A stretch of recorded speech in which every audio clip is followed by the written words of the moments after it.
Assalamualaikum warahmatullahi wabarakatuh.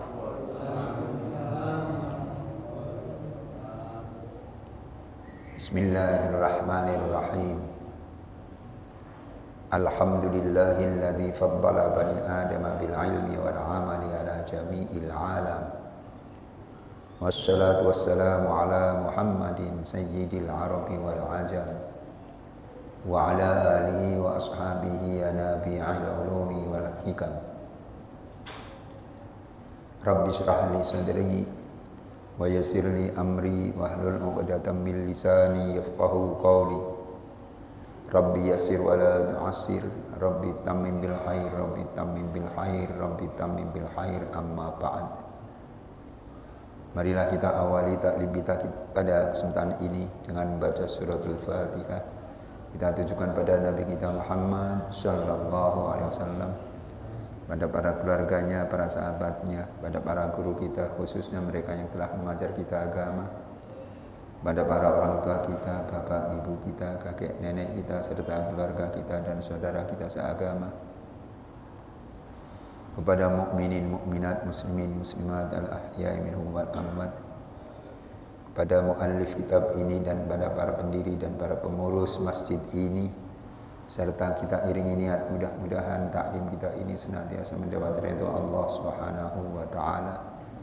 Semoga dipanjangkan umur kita, semoga ditetapkan iman dan Islam kita, semoga dimaafkan dosa kita, semoga dimaafkan dosa kedua orang tua kita, semoga dimaafkan dosa keluarga kita, semoga dijauhkan dari malapetaka, semoga dimurahkan rezeki kita, semoga dimudahkan urusan kita.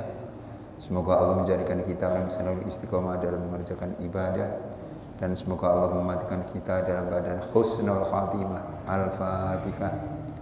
A'udzubillahi minasyaitonirrajim. Bismillahirrahmanirrahim. Alhamdulillahirabbil alamin, arrahmanirrahim, maliki yaumiddin. Iyyaka na'budu wa iyyaka nasta'in. Ihdinas siratal mustaqim. Siratal ladzina an'amta 'alaihim ghairil maghdubi 'alaihim waladdallin. Amin. Pembahasan kita pada malam hari ini masih lanjutan tentang kita supaya menjaga lisan. Bismillahirrahmanirrahim. Qala al-musannifu rahimahullahu ta'ala wa nafa'ana bihi wa bi ulumihi fid dharain. Amin. Wa tursyida bihi khalqallahi ta'ala ila tariqihi wa tuzhira bihi ma fi dhamirika min hajati dinika wa dunyaka, fa idza sta'maltahu fi ghairi ma khuliqa lahu faqad kafarta nikmatallahi ta'ala fihi wa huwa aghlabu a'dha'ika 'alaika wa ala sairil khalqi.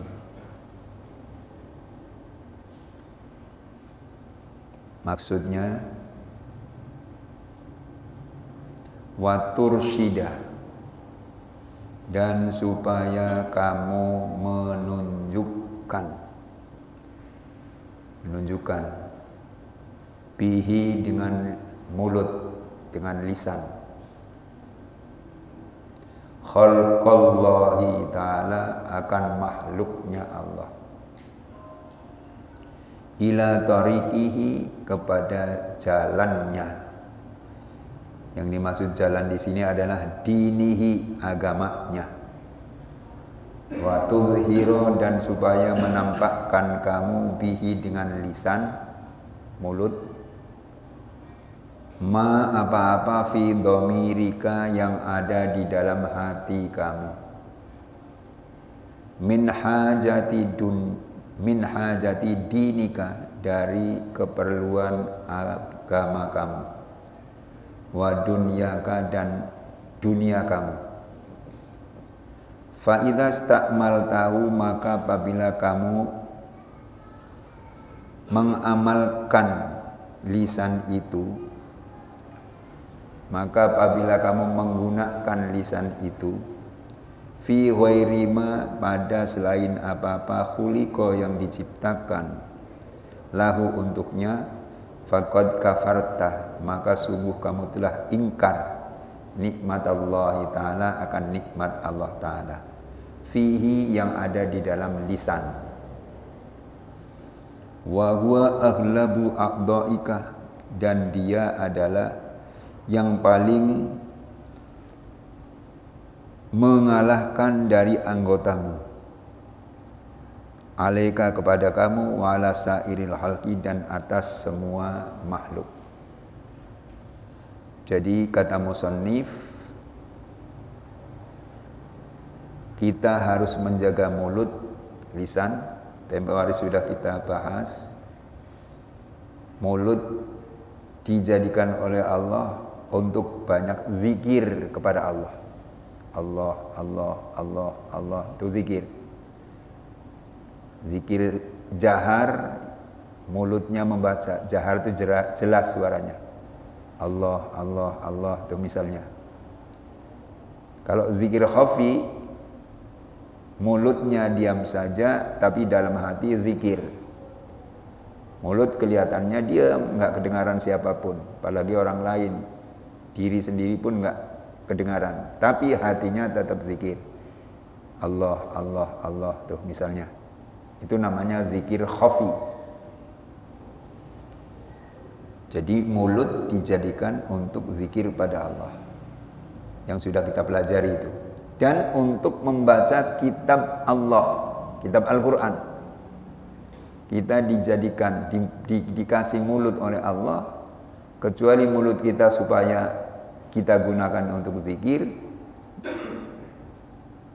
juga kita gunakan untuk membaca kitab Allah, yaitu Al-Quran. Hari malam Ahad kemarin sudah dipelajari itu tentang bacaan Al-Quran. Nah sekarang lanjutannya, wa tursyida bi khalqallahi ta'ala, dan kita dianjurkan oleh Allah supaya menunjukkan manusia ila tariqihi, kepada jalan atau agamanya Allah. Tuh. Kita punya kawan, udah dekat hubungannya, kita ajak.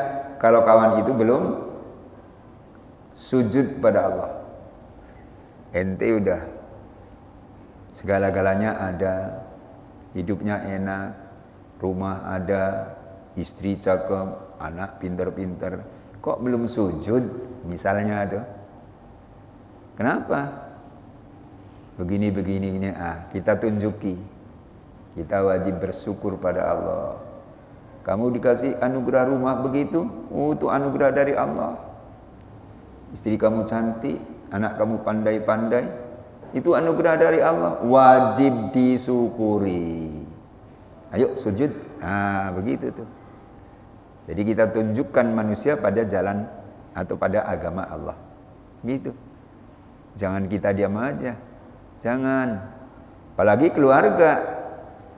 Punya anak, sudah waktunya sholat, sudah waktunya mengerjakan sholat, harus kita tunjukkan kepada jalan yang benar. Kamu sudah umur balik, laki-laki batasnya 15 tahun.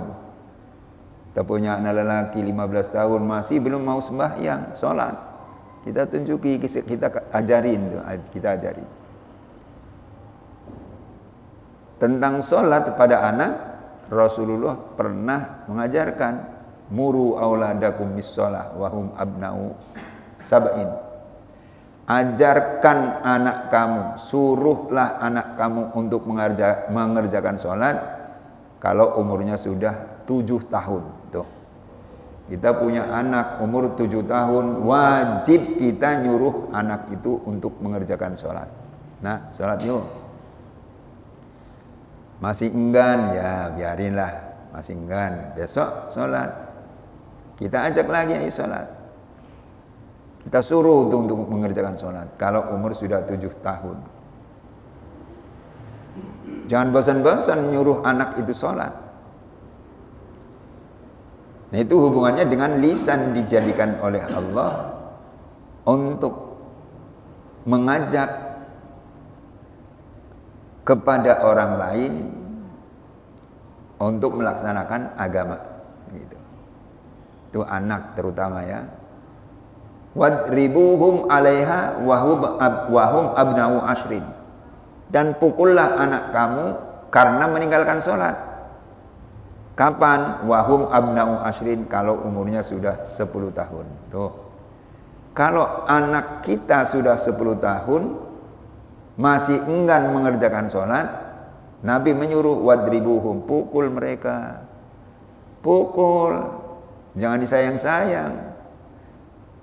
Dipukul, iya dipukul. Cuma dengan pukulan yang tidak menyakitkan. Begitu. Jangan disuruh mukul anak supaya karena meninggalkan sholat, karena belum mengerjakan sholat, sedangkan umurnya sudah 10 tahun. Nabi nyuruhnya dipukul tuh anak kita nggak sholat, ambil linggis, pukul anak, mati. Jadi urusannya dengan apa? Dengan polisi nanti ya. Bukan begitu. Tapi dengan pukulan yang tidak menyakitkan. Lah pukulan yang tidak menyakitkan bagaimana? Gampang contohnya. Anak 10 tahun masih enggan sholat, wajib dipukul. Coba, kalau umur 10 tahun kira-kira SD kelas berapa ya? Kelas berapa SD? Kelas 3? 4? Nah, 4. SD kelas 4 ya. Apa kelas 5? Taruhlah 4 ya. Taruhlah 4. Biasanya anak kelas 4 mau berangkat sekolah pagi-pagi begini dulu duit minta duit pada ibu bapaknya kan. Mak, duit mau sekolah. Minta bapak kamu, Pak, duit mau sekolah. Biasanya begitu. Kalau bapak ibunya tadi tahu bahwa ini tidak mengerjakan sholat subuh, sekolah nggak pre, bapak juga mau kerja, tahu saya, udah berangkat, ya duitnya mana? Ngomong lagi, kamu tadi kan nggak sholat subuh kan? Iya pak. Nah sebab kamu tidak sholat subuh, berangkat. Kalau kamu sholat subuh, kasih. Untung kamu masih iya dikasih sarapan sama ibu kamu. Untung, kalau enggak dikasih sarapan, jadi apa kamu? Ayo berangkat. Itu pukulan yang tidak menyakitkan. Jadi enggak usah dikasih duit. Enggak usah dikasih duit jajan tuh anak yang semacam itu. Enggak sholat subuh. Akhirnya berangkat sambil nangis. Di jalanan berpikir, besok saya sholat subuh. Biar dikasih duit jajan sama bapak atau ibu. Benar. Besok sholat subuh, bapaknya tahu, alhamdulillah anak saya sholat subuh, ibunya juga tahu, alhamdulillah anak saya sholat subuh. Udah rapi dandan mau sekolah, Pak, uang jajan, begini lagi kan? Oh baik, hari ini uang jajan nggak libur, nih saya kasih, berangkat. Nah itu, kalau begitu niat sholatnya karena duit dong. Bagaimana nggak dapat pahala? Kalau masih tahap pertama nggak apa-apa tuh. Karena duit nggak apa-apa. Nanti lama-lama kan ada duit juga sholat, nggak ada duit juga sholat. Nah itu pukulan yang tidak menyakitkan begitu. Jangan ambil linggis pukul anak. Kamu nggak sholat, iya pukul mati. Urusannya beda nanti. Bukan begitu. Nah itu kita punya mulut supaya menunjuki pada sesama manusia, khususnya keluarga kita lah, pada agama Allah Subhanahu wa ta'ala. Gitu. Cuma maaf, kadang-kadang anaknya nggak sholat subuh, mak bapaknya nggak tahu. Kok nggak tahu? Iya bapaknya, maknya bangunnya jam 7. Nggak tahu bapaknya, nggak tahu maknya, anaknya nggak sholat. Itu sangat disayangkan yang semacam itu. Jadi kalau kita sudah punya anak, sudah harus dididik dengan sholat, bangunnya harus lebih dulu dari anak gitu. Bila perlu dibangunkan, anak 10 tahun bangunkan, ayo sholat subuh berjamaah ke masjid, dididik semacam itu. berangkat ke masjid bareng, wah bagus banget tuh, bagus, berangkat berdua dengan anaknya, pulang nanti bareng lagi, Masya Allah. Jadi paham dari awal tentang sholat berjamaah, oh sholat berjamaah begitu, oh sholat subuh ada kunutnya, gitu, paham, gitu tuh. Jadi supaya ditunjukkan pada agama. Wa dunyaka dan dunianya, dunia kamu. Tentang dunia juga begitu. Dianjurkan orang lain atau dikasih nasihat, janganlah terpaku dengan harta kekayaan. Sebab kalau terpaku hati kita dengan harta kekayaan, bisa bahaya. Kita cuma memikirkan harta kekayaan, tidak memikirkan apa yang akan kita bawa nanti ke akhirat. Padahal harta begitu banyak gak bakalan dibawa. Mobil berderet gak bakalan dibawa, yang dibawa amal. Duit kamu banyak kan? Iya, tuh masjid lagi rehab, berangkat ke panitia, sumbang tuh, tanya kurang berapa semennya. Ayo, berangkat orang itu, mendapat hidayah itu namanya.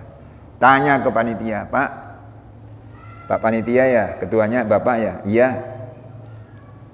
Belum selesai nih pembangunan masjid, belum, masih lama. Semennya kurang berapa sak Pak?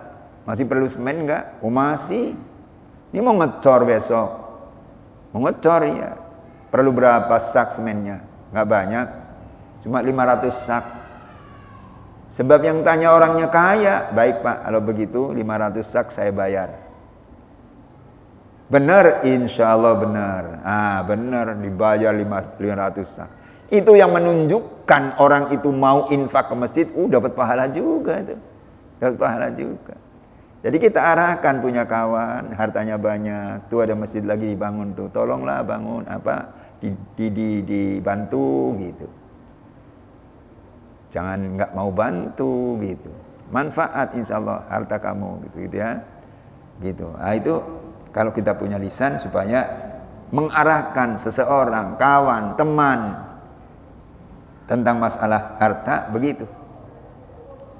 Nah sekarang, fa idza sta'maltahu fi ghairi ma khuliqa lahu faqad kafarta nikmatallahi taala fihi. Kalau kamu tidak menggunakan lisan untuk sesuatu, ntar dulu. Kalau kamu menggunakan lisan untuk sesuatu yang tidak dianjurkan oleh Allah, tidak untuk mulut kita nih, tidak untuk baca Quran, mulut kita tidak untuk zikir, mulut kita tidak untuk menunjukkan seseorang untuk kebaikan, tuh tidak digunakan untuk kebaikan lah gampangnya itu mulut. Faqad kafarta nikmatallahi ta'ala fi, maka sesungguhnya kamu telah ingkar atas nikmat yang telah diberikan oleh Allah pada kamu. Ya iyalah, ingkar pada nikmat. Nikmat Allah kan banyak sekali. Allah berfirman, wa in ta'uddu nikmatallahi la tuhsuha. Kalau kamu menghitung nikmat Allah, nggak bisa menghitung saking banyaknya. Nah, kalau kita dikasih nikmat tidak digunakan untuk kebaikan, berarti ingkar atas nikmat-nikmat Allah. Jangan sampai begitu tuh. Nikmat Allah banyak sekali. Yang ada nempel di badan kita bisa menghitung kita. Gak bisa, saking banyaknya. Rambut di kepala, itu nikmat tuh. Coba kalau gak ada rambut, gak pakai topi, gak pakai tudung, jam 12 pagi siang tuh, matahari lagi terik, luar biasa panasnya. Keluar, rasanya kayak apa ya? Rasanya panas. Tapi kalau ada rambut gak begitu panas, itu nikmat. Syukuri itu nikmat. Ya Allah, nikmat Allah itu. Rambut, maaf, diciptakan oleh Allah. Di kepala rambut, ini alis rambut, bulu mata rambut, iya kan? Cuma Allah adil banget tuh menumbuhkan rambut. Rambut yang tumbuh di kepala memanjang enggak? Memanjang. 2 bulan enggak cukur, kira-kira bagaimana? Gondrong ya? Gondrong. 2 bulan nggak cukur, apalagi setahun, Masya Allah. Kayak apa gondrongnya? Tapi Allah adil. Allah menumbuhkan rambut bulu mata kan? Memanjang enggak? Enggak memanjang tuh. Itu adil tuh. Coba kalau bulu mata memanjang. Waduh, bagaimana ya? Repot banget kita. Harus selalu potong. Untung enggak memanjang tuh. Maka kalau kita cukur cuma bulu rambut aja nih. Bulu kepala aja yang dicukur. Tuh. Itu nikmat dari Allah. Syukuri. Contoh lagi, maaf. Kuku, tahu kuku? Kuku ini kan sejenis apa ya? Tulang kan? Tulang. Sejenis tulang. Gigi sejenis tulang bukan? Tulang. Tulang tuh gigi. Coba perhatikan. Kuku memanjang enggak?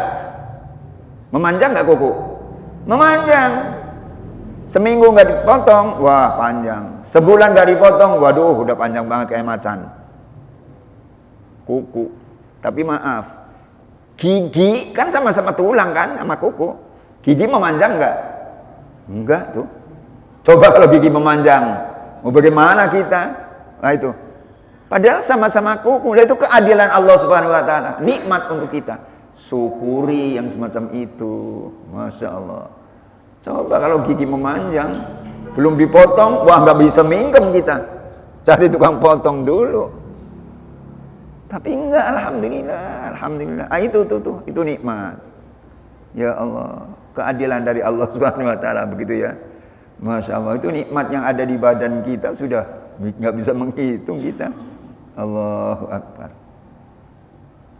Oleh karena itu biar kita termasuk orang yang mensyukuri nikmat, mari kita gunakan, kita punya mulut ya, gunakan. Tadi kan yang pertama kemarin supaya untuk zikir pada Allah. Marilah kita zikir pada Allah. Baca istighfar pagi seperti tiap hari sudah diajarkan, astaghfirullahalazim alladzi la ilaha illa huwal hayyul qayyum wa atubu ilaih wa as'aluhu taubata wal maghfirata min jami'iz dzunub. Masih hafal kan? Iya masih hafal. Tiap hari udah dikasih tulisannya. Itu supaya dibaca pagi hari 10 kali, sore hari 10 kali, dibacanya setiap hari. Kalau itu dilaksanakan, dosa kita dimaafkan oleh Allah walaupun sebanyak buih lautan. Walaupun sebanyak buih lautan, dimaafkan oleh Allah. Itu yang menyatakan begitu Rasul. Maka mari kita baca, punya mulut untuk zikir. Astaghfirullahaladzim alladzi la ilaha illa huwal hayyul qayyum wa atubu ilaih wa as'aluhu taubata wal maghfirata min jami'iz dzunub. Begitu baca untuk zikir.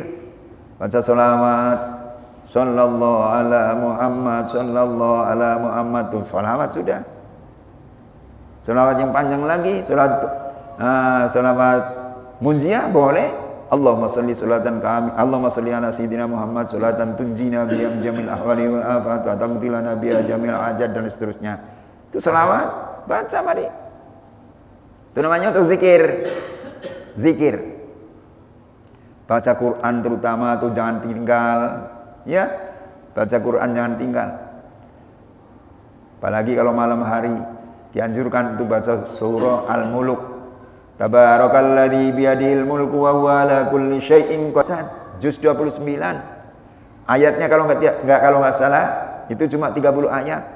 Cuma selembar. Kalau kita sudah lancar baca paling 5 menit sudah selesai. Pulang dari sholat Isya nih masjid. Langsung ambil Quran dulu, surat Al-Mulk baca gitu. Atau sholat maghrib berjamaah di masjid. Mau sholat Isya berjamaah juga, enggak pulang nanti sekalian. Ambil Quran, banyak tuh Quran. Boleh kan dibaca ya, Bapak Pengurus? Boleh dibaca kan, masa nggak boleh? Orang ditaruh di situ biar dibaca, baca. Ambil Quran, Al-Mulk, hebat. Sambil nunggu sholat Isya. Begitu tuh. Tuh tolong dibaca Qurannya, jangan sampai nggak dibaca. Baca. Jadikan wiridan tuh Quran. Satu malam misalnya 1 ain, tandain. Besok terusin, Besok lagi terusin. Nanti tingkatkan, jangan cuma satu ain. Satu malam setengah juz.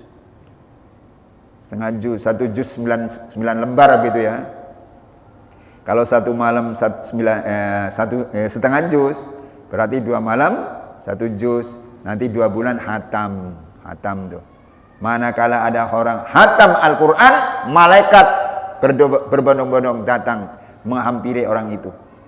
Berapa jumlah malaikat yang datang? 60.000 malaikat. Cuma kita yang hatam Quran nggak tahu mana malaikat, nggak ngelihat kita. Ngapain tuh malaikat 60.000 datang kepada orang yang hatam Al-Quran? Mendoakan, ya Allah, mudah-mudahan orang yang hatam Quran nih saat ini nih, ya Allah, Engkau maafkan dosa-dosanya semuanya, ya Allah. Didoakan malaikat begitu. Kita tahu malaikat jiwanya suci, nggak punya dosa. Berdoa pada Allah, oh doanya dikabul. Dosa kita dimaafkan oleh Allah. Tuh orang yang hatam Quran. Yang sendirian hatam Qurannya atau berjamaah sama. Kita baca Quran sendirian hatam, udah nih. Malam ini juz 30 kita baca.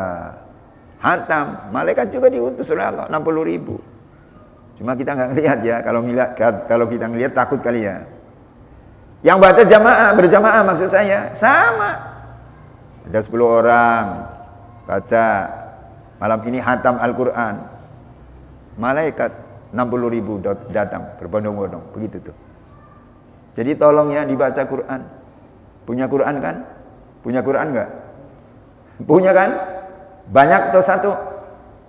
Berapa Qurannya? Banyak, pedagang kali ya. Cuma satu punyanya misalnya. Benar punyanya cuma satu, iya. Udah dimiliki berapa tahun? 10 tahun. Qurannya masih bagus. Masih bagus banget. Dimiliki udah 10 tahun, iya. Tandanya nggak pernah baca Quran. Iya kan? Lo kok tahu? Lihat punyanya cuma atu. Kata orang Betawi ya, atu. Dimiliki udah 10 tahun. Masih bagus banget. Tandanya nggak pernah dibaca itu Quran. Quran yang bagus itu Quran yang lezat. Apalagi dimilikinya udah 10 tahun. Sering dibaca, setiap hari dibaca. Lama-lama kan lezat kan? Malah kadang-kadang ada yang sobek. Nah, Quran itu kalau mau dibuka sini, ujungnya kan ada yang licin kan? Mau buka licin, udah habis baris terakhir di sini mau buka, licin banget. Biasanya pakai apa nih kalau licin? Pakai apa? Iya kan, pakai ludah kan? Iya, jilat dulu tuh, akhirnya bisa buka. Lama-lama kalau Quran dibuka itu licin, di sini licin. Pakai ini ludah tuh kan? Lama-lama di sini ujung sini hitam. Begitu. Jadi Quran yang bagus itu Quran yang lecek. Kenapa lecek? Sering dibaca, ada manfaatnya. Kalau punya Quran cuma satu, bakal pajangan doang di lemari, ya manfaatnya apa nanti?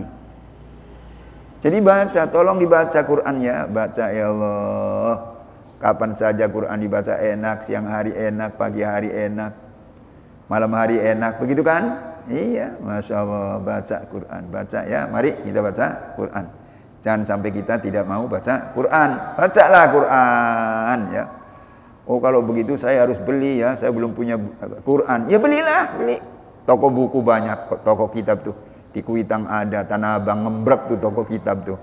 Tinggal pilih yang mana itu. Gitu ya. Mari kita baca tuh Quran. Jadi agar kita mensyukuri nikmat Allah, mari kita gunakan lisan kita untuk zikir pada Allah dan untuk membaca Al-Quran. Kita teruskan.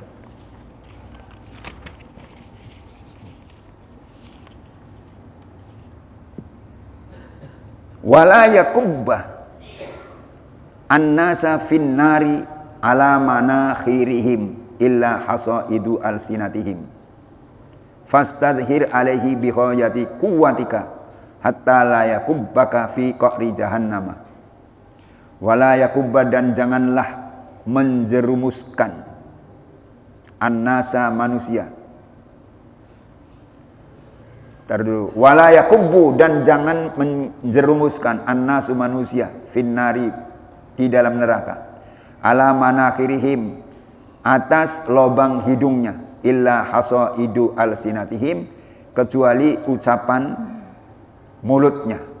Fastadhir, maka tampakkanlah oleh kamu alaihi padanya bi ghayati quwwatika, sepenuh kekuatan kamu, hatta la yakubbaka, sehingga ia tidak menjerumuskan kamu fi qa'ri jahannama, di dalam neraka jahanam. Maksudnya, sebagai manusia, kita manusia kan, jangan sampai kita menjerumuskan diri kita sendiri ke neraka. Jangan menjerumuskan badan kita, tubuh kita ke neraka. Yang dimaksud menjerumuskan, dilarang untuk menjerumuskan bagaimana? Yaitu kalau kita tidak bisa mensyukuri nikmat Allah, itu berarti kita sedang menjerumuskan badan kita, jasad kita ke neraka. Kecuali kalau tobat nanti. Saya tobat, mati husnul khotimah, insyaallah sudah terbebas dari neraka. Itu. Kalau begitu nanti aja kalau saya mau mati dadak tobat. Jangan bilang begitu. Belum tentu orang ketika mau mati langsung tobat di situ. Belum tentu bisa. Kalau tidak terbiasa. Orang membaca la ilaha illallah, akhir hayatnya membaca la ilaha illallah, dakhalal jannah, masuk ke dalam neraka, ke dalam surga. Dakhalal jannah. Rasulullah yang mengatakan, orang yang akhir hayatnya membaca la ilaha illallah masuk surga. Akhirnya dianggap enteng oleh orang. Kalau begitu, jadi sekarang saya nggak perlu baca la ilaha illallah. Nanti saja kalau saya mau mati baca la ilaha illallah. Gampang, masuk surga saya. Belum tentu bisa kalau tidak terbiasa. Kalau sejak terbiasa dari awal sering baca la ilaha illallah, la ilaha illallah, insya Allah sampai akhir hayat pun bisa membaca la ilaha illallah. Kan pernah ada orang kaya memang, hartanya banyak, sawahnya wah banyak sekali itu sawahnya, piaraan kambingnya banyak, kerbonya banyak. Orang kampung kan kekayaannya dengan sawah, kebun, begitu kan. Dari mudanya suka maksiat, ya judinya, yang ngadu ayamnya, ya zinanya dengan orang yang mau dizinain gitu. Akhirnya ketika dia sudah usia tua, jatuh sakit. Ketika sakit dituntun oleh keluarganya, maksudnya dituntun, ditalkin untuk nyebut, untuk zikir pada Allah. Pak, nyebut Pak, nggak bisa, mulutnya nggak bisa. Yang dimaksud nyebut kan supaya zikir Allah, Allah, dituntun Allah, Allah, nggak bisa. Sebab apa? Yang nggak terbiasa dari awal, nggak bisa zikir. Tapi aneh itu orang. Tadi kan disebut, ini orang suka berbuat zina dengan perempuan yang biasa dizinain. Zikir nggak bisa tuh mulut ketika mau mati. Nyebut nama perempuan yang dulu bekas mainannya bisa tuh. Kan aneh. Ada yang namanya jawilem, misalnya itu. Apa jawilem? Dijawil gelem kata orang Cirebon. Ada yang namanya jawilem, ada yang namanya ini. Bisa nyebutnya itu. Bisa nyebutnya, subhanallahil azim. Tapi giliran zikir memang dari awal nggak dibiasakan, nggak bisa itu. Ya Allah, akhirnya mati nggak zikir sama sekali itu. Begitu tuh. Maka jangan dianggap enteng hadis Nabi, orang yang akhir hayatnya membaca la ilaha illallah mati surga. Nanti aja saya baca la ilaha illallah ketika mau mati. Belum tentu bisa. Maka mari kita biasakan dari sekarang mumpung masih sehat, gitu kan? Iya, mumpung masih sehat kita biasakan, biar sampai akhir hayat kita bisa, gitu. Sama dengan begini, maaf, barangkali tahun depan ada yang mau berangkat haji. Kalau mau berangkat haji tolong ya, akhlak diperbaiki. Tuh. Kenapa? Soalnya biasanya akhlak itu ditampakkan oleh Allah ketika ada di tanah suci. Maka tobat kalau ketika mau berangkat haji itu, baca istighfar banyak, ngaji itu, berguru cara haji itu bagaimana, berguru dengan para mu'alim, para ustadz, para guru ajengan itu kan. Pernah ada seorang ibu berangkat haji. Ini ibu udah jadi jande. Apa jande? Ya jande tapi udah tua ya. Jande tua. Berangkat sama ponakannya. Begitu mendarat di Jeddah, di Jeddah. Kok orang ini aneh? Minta pulang. Ayo kita pulang. Pulang kemana? Ke kampungnya disebut. Naik apa kalau pulang sana? Naik becak coba. Sekarang kita sudah di Saudi Arabia, Nek. Kok naik becak bagaimana? Ayolah, saya antar pulang naik becak. Mau ngapain kalau sudah pulang? Saya mau rebusin air suami. Saya mau masakin suami. Disebut tuh. Itu ponakannya ketawa. Ya Allah, nenek kok jadi begini? Padahal suami nenek udah meninggal, nggak ada. Kok mau direbusin air, bikin kopi, mau dimasakin? Gimana sih nenek? Ya Allah. Begitu padahal udah di Jeddah. Akhirnya bagaimana itu? Ya nggak diajak. Orang udah sampai sana. Ponakannya tahu dulu suaminya waktu masih ada. Cerita sama kawan-kawan, ini nenek dulu sama suami galaknya luar biasa, enggan bikinin air, enggan bikinin kopi, enggan masakin tuh. Sekarang dilihatkan oleh Allah, suaminya udah meninggal, mau masakin. Masak apa? Dan anehnya orang di Jeddah pulang ingin ke Indonesia. Ayo pulang. Naiknya apa? Naik becak katanya. Astagfirullahaladzim. Itu tuh. Begitu ya, itu diperlihatkan. Jadi tolong, barangkali tahun depan, Pak Haji mau berangkat haji tahun depan? Iya, alhamdulillah mau berangkat haji itu. Iya, baik-baik ya. Banyak-banyak baca istighfar, tobat, nanti diperlihatkan tuh. Ya nggak semuanya memang, nggak semuanya diperlihatkan gitu. Itu ya. Apalagi kalau mau meninggal. Jadi dari awal kita harus baca banyak-banyak, belajar zikir, baca bismillah, Fatihah itu kan, baca surah yang lain, baca la ilaha illallah. Ketika mau meninggal bisa membaca la ilaha illallah. Kalau la ilaha illallah terlalu panjang, Allah begitu aja udah. Gitu. Maka kalau kita lagi mentalkin orang yang lagi sakaratul maut, tuh, kita tempelkan tuh mulut kita ke kupingnya, baca Allah, tuh. Allah.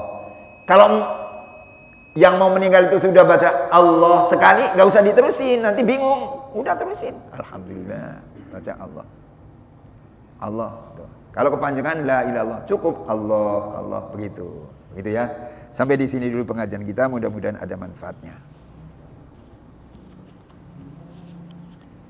Allahumma sholli ala nuril anwar wa sirril asrar tinajaliha fitahnya wa miftahi baul yasar sayyidina Muhammadil muhtar wa alil adhar wa sallallahu alaihi adada min amillahi iftani. Allahumma ij'alna wa auladana min ahli ilmi wal khair wa la taj'alna wa min ahli syarr wa tar innaka ala kulli syai'in qadir. Allahumma a'inna ala dzikrika wa syukrika wa husni ibadatik. Allahumma ij'al jam'ana hadha jam'an marhuma wa tafarruqana min ba'dihi tafarruqan ma'suma. Wa la taj'al fina wa la ma'ana syakiyan wa la madrudan wa la mahruma bi rahmatika ya arhamar rahimin. Rabbana anzilna munzalan mubarakan wa anta khairul munzilin. Rabbana atina fid dunya hasanah wa fil akhirati hasanah wa qina adzabannar. Rabbana rzuqna taqwa wal istiqamah wal qanaata wa husnul khatimah. Sallallahu ala sayyidina Muhammadin wa alihi washabihi ajmain. Walhamdulillahi rabbil alamin. Astaghfirullahaladzim.